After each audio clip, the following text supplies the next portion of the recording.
हटाउनु छिटै हाइट नपुगेकै हो भिडियो बनाएको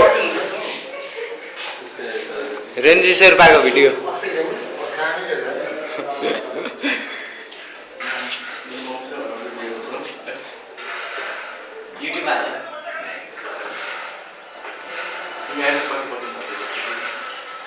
फुच्चो टिचर भनेर हालिदिनु पर्छ ल युट्युबमा